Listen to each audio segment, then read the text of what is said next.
చుట్టూ ఉన్న లోకం నన్ను వెలివేసిన నిందలతో నన్ను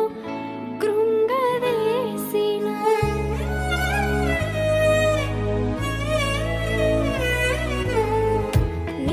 నేనున్నానని